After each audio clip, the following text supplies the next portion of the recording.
A new legal fight between former colleagues at the San Ysidro School District. Our councilwoman, as great as she seemed to be doing as council president, as pretty much having a leadership title, no longer focused on the people that elected her, forgetting that she would have to still deal with us in the next election. An unexpected battle brewing in the next election. The San Diego incumbent who needs to win the hearts and minds of voters in order to keep her seat. Hi, I'm Beth Accomando, and I am here on the first official day of San Diego Comic-Con. We will be speaking with David Glanzer and the Legal Geeks. Evening edition starts now.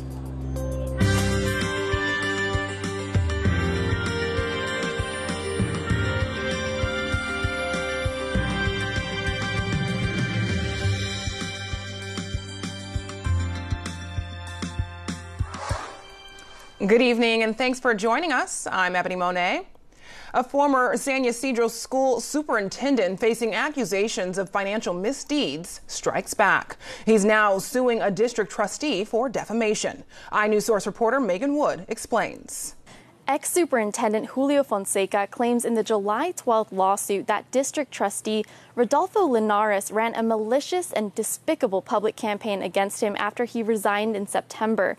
Fonseca accused the trustee of spreading false information to the news media about him and his top deputy. Linares alleged the two illegally cashed out vacation days and deceived the school board about life insurance payments. Linares says a recent state audit backed up his claims and that Fonseca just wants to silence him. The district attorney's office has been given the state audit and is reviewing it. For KPBS, I'm iNews Source reporter Megan Wood. iNews Source is an independently funded nonprofit partner of KPBS. The state is trying to get the word out about bogus charities that claim to help veterans, but end up pocketing the money. The new awareness campaign is called Operation Donate with Honor. It highlights a crackdown on 10 charities that use names like Help the Vets and Healing Heroes to gain the trust of donors. Last year, we filed a lawsuit against Wounded Warriors Support Group and its directors. Again, very appealing sounding names. You think you hear a group like that and you must think, oh, they're right there. They're there to help our men and women who served. Let's do what we can to help. And so people give. In our lawsuit, we allege that the operators ran raffles to raise funds purportedly to support veterans, but instead they diverted the funds for their personal expenses. People who want to donate to veterans groups are urged to do their research. Charities with a bad history will be listed online by the Department of Justice. The state of California is taking on the Trump administration again. This time, it's over the suspension of an Obama-era environmental rule. State Attorney General Javier Becerra announced he is joining a coalition of more than a dozen other states in a lawsuit against the Environmental Protection Agency. The suit targets the agency's decision to allow semi-truck makers to keep building the so-called super polluting trucks. As if he wasn't ethically challenged enough, he left a legal challenge behind him as well. And because we got no response, we decided it was time to file a lawsuit. Perhaps they'll listen a little closer to the courts. The EPA estimates 10,000 trucks with old diesel engines may end up on the roads. That may result in the release of hundreds of thousands of tons of toxic emissions. Californians may feel the pinch in their pocketbooks for health care. Covered California premiums are going up by nearly 9% next year. Officials say the sharp increase was triggered by a federal decision to drop the Obamacare individual mandate. The mandate also had a penalty for people who didn't get coverage. Officials say more than 250,000 people may end up dropping their policies. We don't want to lose people that decide to not get insurance because there's no penalty. Because every person that does that is rolling the dice that by going without insurance, they might be one of those people that end up having a health insurance claim of tens or hundreds of thousands of dollars. We don't want people to make that gamble. The Covered California enrollment period begins in October. Suburban cities in San Diego's North County need to let go of their small town identities to meet the region's housing needs. That's one of the conclusions of a housing summit held in Escondido today.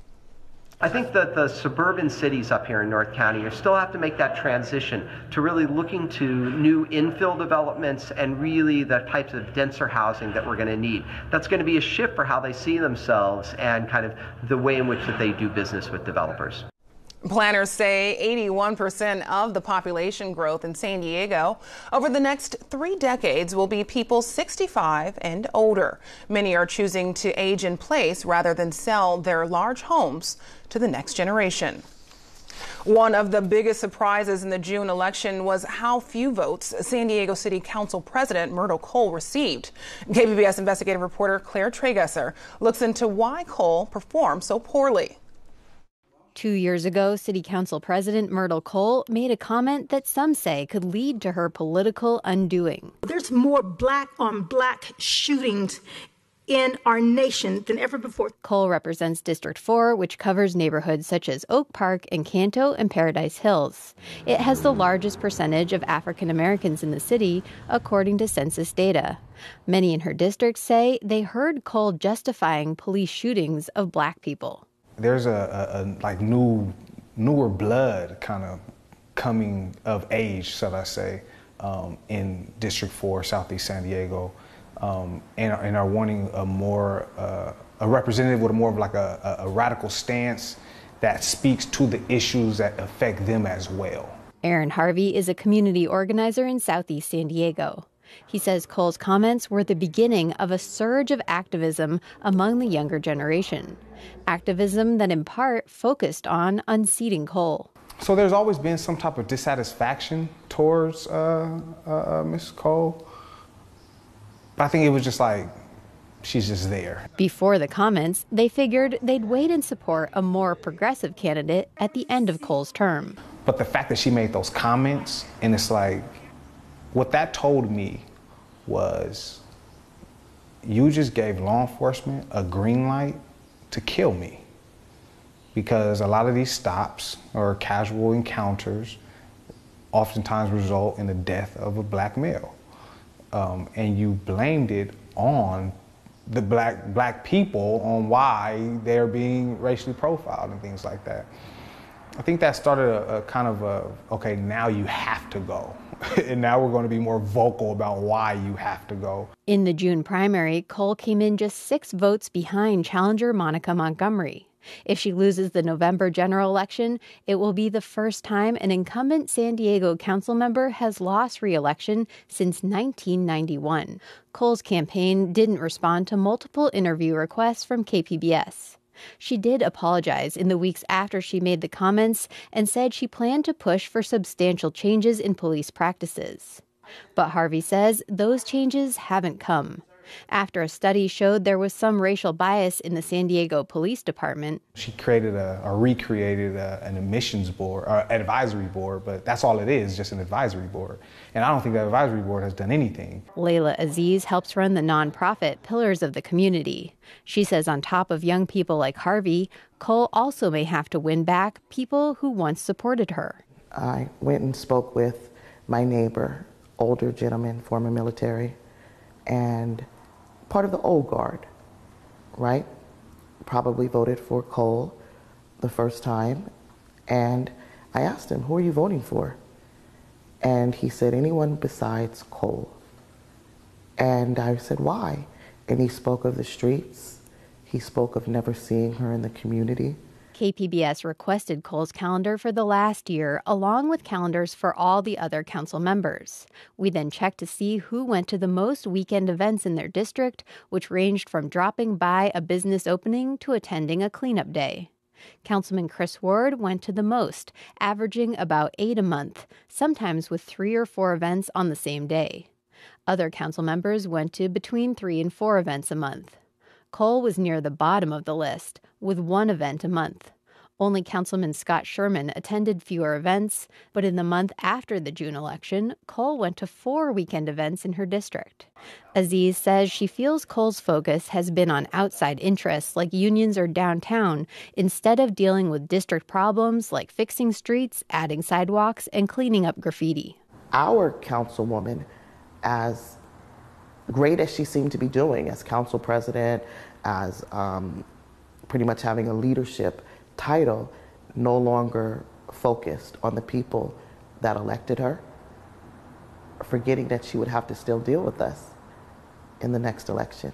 Cole now has less than 4 months to convince her district she's still focused on them. Claire Tregesser, KPBS News. Because the race is between two Democrats, tomorrow we'll find out how involved the local Democratic Party and labor unions will be.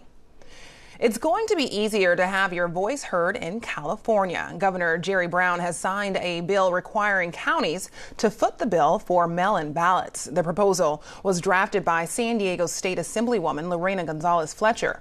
She says free postage makes voting more accessible to all, especially young people who are in the age of email are less accustomed to buying stamps. The law goes into effect next year, so voters still have to pay for postage for the upcoming November election. Summer's sunshine welcoming Comic-Con fans to San Diego today. Justin Pavic has the timing of the next heat wave in tonight's forecast. Now, the big story as we go down the road will be the building heat, especially just out from the coast over the interior that really starts to surge Monday and Tuesday. Closer to the coast, some early clouds and any chances of wet weather. I'll discuss that here as we go throughout the next several days as well. The peak of the heat, like I said, Monday, especially Tuesday, away again from the shoreline and the 5, where there are excessive heat watches in effect Monday, Tuesday, and Wednesday. But as you can see right now, it's quiet in terms of cloud cover and precipitation. Much of the state, in fact, quiet right now. Some cloudiness off the coast. A couple of storms popping once again where there's a little bit of monsoonal moisture still in place, but this is going downhill the next couple of afternoons, so anything very, very isolated here toward the higher terrain. 71 degrees for the overnight. Notice toward Chula Vista down to 68, Oceanside at 70. More sunshine tomorrow. Some clouds hugging the coastline. The heat really starting to surge as we venture into the weekend. Oceanside 79, Borrego Springs tops off at 105. So check out the extended here at the coast and notice what I was talking about. Temperatures climbing through the 80s by Tuesday. Inland, heat's really surging. Mid-90s come Tuesday. Lots of sunshine. Mountainous locations. Could see a storm around into Saturday. Otherwise, the heat also a concern into early weekend. Desert locations 112, 113 Monday into Tuesday. For KPBS News, I'm meteorologist Justin Pavic. I'm Judy Woodruff. Tonight on the NewsHour, President Trump's conflicting statements sow confusion about the White House stance toward Russia. Coming up at 7, right after Evening Edition on KPBS.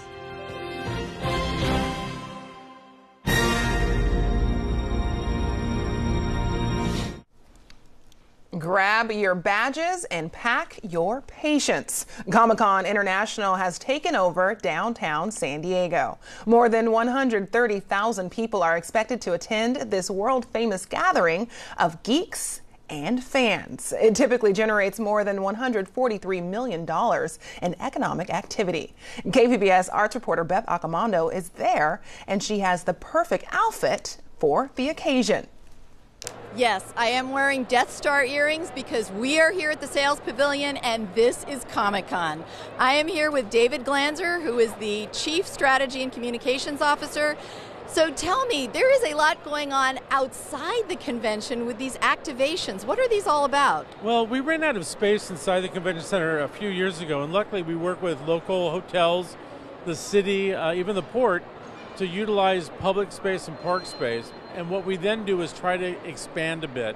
So you'll see a lot of companies that would normally have a booth on the floor that just can't get in space here. So as an example, Hulu is out front, NBC is out front, you'll see Fox and FX, and it's a way to basically meet the needs of the attendees and the fans. But these are not simple booths out there. What are they constructing outside? It depends upon the activation. So typically the network or the studio will bring a show and they will create a set from that show. So NBC has The Good Place, which is a big show of theirs. So I think Hulu has something from Castle Rock, I believe, and they can be from small little, what we call experiential activations, to massive, well, building of homes, it seems. Now, there's something new on the floor in the sense of Comic-Con is famous for exclusives, where vendors bring unique items here that are either being debuted or in limited quantities. But this year you're trying a different system for how people can get them. Well, you know, we spent a long time and most of the year trying to make sure that the experience that the attendees and fans have is as positive as it possibly can be. We have a division that's dedicated to lines throughout the year. And one of the things that we tried to do was to mitigate people waiting in certain lines for, I mean, we want them to experience the show, not spend all their time in lines. We have a sister show in Anaheim called WonderCon, and we tried an experiment up there where people could register online for certain things, thereby not having to wait on site for that. This year we tried that down in San Diego, and it seems to have worked. So you can go online to get a virtual place in line, if you will, and then find out whether or not you were chosen. I mean, some people really like it. Obviously, if you weren't chosen, you probably don't like it as much, but we've heard positive things from that. And tomorrow night is a big event for you. It's the Eisner Awards. So tell people what these are. Well, the Eisners really kind of are the Oscars of the comic book industry. What ends up happening is we highlight the best that there is in various elements of the comic book genres. And it's really something that the creators, the publishers, and all that really like because it highlights a very, very important American art form. Well, thank you very much, David. Now we have a package from Roland Lizarrando, behind the scenes of Funko Collectibles. Yeah, Funko, yeah! Let's make them feel something, because that's kind of what I think the motivation is behind everything. We're known for the Funko family, the Funko feel, Funko fanatic. I have to literally flip a switch in my head and have to become, you know, calm down, please. All right. Calm down. Okay. You suck. All right. The character in order not to be overwhelmed by it. All of the mayhem and the joy and the love and all that just, you know, happening. It's mind-blowing, really. It's so off the hook and so rad. It's really just a lot of like-minded people that were looking for something. And what I think they were looking for is something that would give them some relief, that would give them some joy. And you can't turn on the news or read a newspaper without getting really, really depressed. And I think that's what Funko does. It's the opposite. It takes you to the place where you feel good. If you get 2 bags, you definitely are a fanatic. Here at Funko South, and we work daily on the latest and greatest licenses. Let's not just churn out another design. Let's try to have a different spin on it. Let's try to move people. And so having that pop figure or that bobblehead on my desk can take me away to remember how cool that was to be a big brother and cartoons and cereal and being a kid. And so whatever that is, if I could figure out how to articulate that better, that's Funko. Hi, we're back with the Legal Geeks. This is Stephen Chu, part of the Legal Geeks. And tell us, what are the Legal Geeks about? So we're a group of lawyers that love science fiction, fantasy, comic books, and we decided that we would like to apply the law to our passion, our hobby, because the law is everywhere, and we thought, there are legal issues everywhere in comic books, science fiction, and fantasy, especially in Star Wars. So here at Comic-Con, you are going to be putting on a court-martial of Poe Dameron, and you are a defense attorney. So what kind of charges is he facing? So our resistance hero has been wrongfully charged with disobeying orders and mutiny, and we look forward to clearing his name. What do you think your chances are? I don't know, but I hope that the Force is with us. Now, I seem to recall that you were at WonderCon at another trial, and you were arguing on the side of the Empire? We don't always choose our clients or our facts, so we go wherever we're needed. We go where we aim to serve. And when can people find this panel? So this will be Friday at 8 p.m. In the Star Wars room. I believe that is room 7AB. That is a room that will be devoted entirely to Star Wars programming because Friday is Star Wars Day every year at Comic-Con. All right, this was Stephen Chu of the Legal Geeks. I'm Beth Accomando here at Comic-Con. We have more on the sights and sounds of Comic-Con online. We have a live blog on everything you need to know at kpbs.org. And we plan on hosting a Facebook Live from the Game of Thrones meetup tomorrow afternoon at 2:30. They're chasing after racing glory without an engine. Bread, Salt, and the Graphite Kid follows San Diego kids who want to compete in the All-American Soapbox Derby. KPBS reporter Matt Hoffman spoke with the film's director. So David, we're sitting inside Cafe Moto here in Barrio Logan, and this is a special place because this is sort of where the idea for the film came from. Can you kind of tell me that story? Sure. So I was out having coffee with friends, and one of them was talking about this group of community guys in the Sherman Heights area, Logan Heights area, who sponsor this race every year, and this team, and right here in Barrio Logan, and they organize everything in this room to be done at the Bread and Salt building, which is right across the freeway here, right across from Chicano Park. Gotcha. Yeah, and so obviously the story takes place in Barrio Logan and follows the Soapbox Racing chapter here. Who supports the program locally here?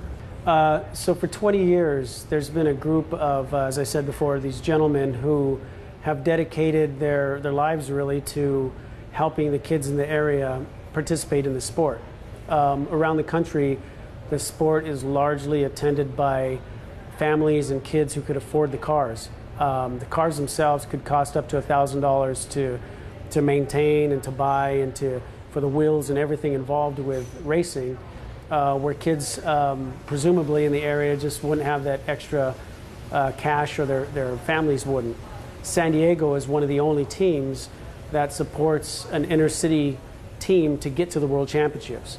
Right, and I guess, does Soapbox Racing have a big following here? I remember in the film, one family who stumbled upon a race said they'd never heard of it or seen any advertising. So how did they get the word out about this?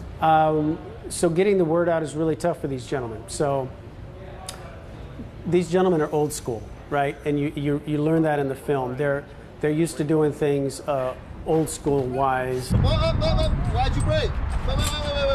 Why'd you break? Did I tell you to break? And sometimes that means you're not completely hip to like the new technologies and social media and ways to get the word out. I realized that when I started making this film. I thought this film was going to be a one-year deal. It took me 4 years to get the full story for this, and part of that is realizing that these guys need help. They need help to get the word out. They need financial help in supporting the team. It's the same thing that happens every year for them. So for them to be doing this for 20 years, representing San Diego at a world-class event, is something that we need to get the word out. Right, and when you talk about kind of that kind of old school style, Soapbox Racing has been around since the 30s, and the theme in your film is old school discipline meets Generation Z. So I guess, what do you think kids learn from racing Soapbox cars or being involved in this? The most important thing that they learn, I think, is responsibility. One of the gentlemen says in the film that, in his opinion, we don't give enough responsibility to the kids these days. That's debatable, however you want to look at it, but that is one of the things that they push forward. One of the themes is that at the beginning of the season, each kid is given a car and told, this is your car for the year. You have to maintain it, you have to clean it, you have to do everything that we teach you to do with it, fix the brakes, fix the steering. And these kids learn how to use tools, they learn how to be responsible for their vehicle, and ultimately that's a vehicle that will take them to the World Championships if they qualify. Right, and then for yourself as a filmmaker and as a native San Diegan growing up here, why were you interested in doing this and telling this story? I was interested, so I grew up in this area, and anything that gives anyone an opportunity who might not otherwise have this type of opportunity, I support. And that's why I wanted to spend some time on this story, that the 1 year wasn't good enough, that we had to learn more about these gentlemen, we had to learn more about the team. It doesn't really matter what community it is, whether it's Barrio Logan, whether it's La Jolla, La Mesa, wherever, that the kids are all the same. They're looking to participate in something. They need mentorship, no matter what they do, who they are. They need responsibility, and this is one of those programs that helps the kids in this area. The film Bread, Salt, and the Graphite Kid premieres tonight at 8:30 right here on KPBS. Now here's a look at what we are working on for tomorrow in the KPBS Newsroom. On Morning Edition, the imbalance of male movie critics has a negative effect on the exposure and opinion of female-led films. That's according to a new study by San Diego State University. Why it can hurt movies' performance. And on Midday Edition, your guide to all things theater in San Diego, including a clever mashup of Harry Potter books and the Broadway tale of a misunderstood witch from Oz. We're talking about It's Wicked Wizards, a Potter parody, tomorrow on KPBS Radio. You can find tonight's stories on our website, kpbs.org/evening edition. Thanks for joining us. Have a great night.